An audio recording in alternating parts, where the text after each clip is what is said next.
ஏக்கு ஒரு வேல்யூவும் பிக்கு ஒரு வேல்யூவும் கொடுத்துருக்காங்க. எனக்கு கொடுக்கப்பட்டதில் பின்வருவனவற்றுள் எது உண்மைன்னு கேட்டிருக்காங்க. இப்போ ஃபஸ்ட்டு கொடுத்துருக்கிற ஏவோட வேல்யூ எழுதிக்கிறேன்.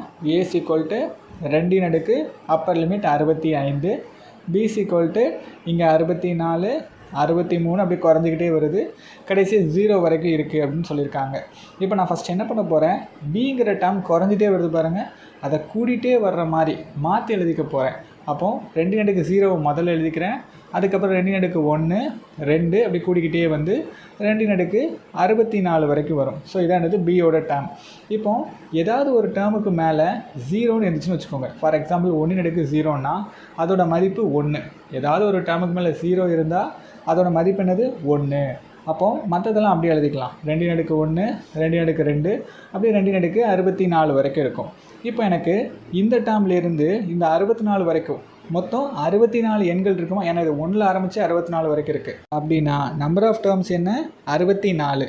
அதோட இந்த 1ஐயும் சேர்த்துக்கிட்டால் மொத்தம் எனக்கு 65 உறுப்புகள் கூட்டியிருக்கு அப்படின்னு ஞாபகம் வச்சுக்கலாம். அப்போ என்னோட வேல்யூ 65. இப்போ இந்த டேர்மில் முதல் உறுப்பு அதை ஏன்னு சொல்லுவோம். ஏவோட வேல்யூ 1ன்னு வச்சுக்கிறேன். ஏன்னா முதல்ல 1 தானே இருக்குது. ஒவ்வொரு உறுப்பும் எவ்வளோ கூடி இருக்குன்னு பாருங்கள். எல்லா டேர்ம்லேயும் 2 பெருக்குனா தான் 2 2 2ன்னு வரும். அப்போ ஒவ்வொரு டேர்ம்லேயும் 2 பெருக்கியிருக்காங்க. அப்போ இது ஒரு பெருக்குத்தொடர் வரிசை. அதில் டிஃப்ரென்ஸ் எவ்வளோ? 2 அப்படின்னு புரிஞ்சுக்கலாம். இப்போ எனக்கு 3 டேர்ம்ஸ் தெரிஞ்சிருக்கு. இதை வச்சு இந்த பியோட கூடுதல் என்னன்னு கண்டுபிடிக்க முடியும். பெருக்குத்தொடர் வரிசையின் கூடுதலுக்கான ஃபார்முலா என்ன? ஏ ஆர் n - 1 அப்படின்னு வரும். ஓகேவா? So divided by R -1. இது என்னது? இந்த பியோட கூடுதல். ஸோ பின்னு எழுதிக்கிறேன். பி ஈக்குவல்ட்டு அந்த டேர்ம்ஸ் எழுதிக்கிட்டேன். இப்போ எனக்கு ஏவோட வேல்யூ 1ன்னு தெரியும், அதை சப்ஸ்டியூட் பண்ணிடுறேன். ஆரோட வேல்யூ தெரியும் 2ன்னு, அதையும் சப்ஸ்டியூட் பண்ணிடுறேன். எண்ணுக்கு பதிலாக இந்த 65 - 1ன்னு போட்டுக்கிறேன். டிவைடட் பை அதே மாதிரி ஆருக்கு பதிலாக 2 - 1. ஓகேவா? ஸோ இப்போ இது ரெண்டையும் கழிப்போம். கழிச்சா என்ன வரும்? 1ன்னு வரும். அதே மாதிரி மேலேயும் 1 தான் இருக்குது. அப்போ என்ன ஆயிரும்? பேலன்ஸ் என்னெல்லாம் இருக்கும்? 2 65 - 1 மட்டும்தான் இருக்கும் இல்லையா? ஏன்னா கீழே இருக்கிற வேல்யூ தான் 1ன்னு கண்டுபிடிச்சிட்டோமே. சரி, இப்போ பாருங்கள், ஏயோட வேல்யூ என்ன?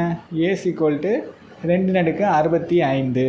அப்போது இந்த 2 65க்கு பதிலாக இந்த ஏவை போடுவோமா? போட்டால் என்ன வரும்? பி ஈக்குவல்ட்டு ஏ -1ன்னு வரும். கரெக்டாக? இதுக்கு பதிலாக மாற்றி போடுறேன். அப்போ ஏ -1. இப்போது இந்த பியோட வேல்யூ ஏவை விட 1 கம்மியாக இருக்குது. அதை எப்படி எழுதிக்கலாம்? ஏ வந்து எப்படி இருக்குது?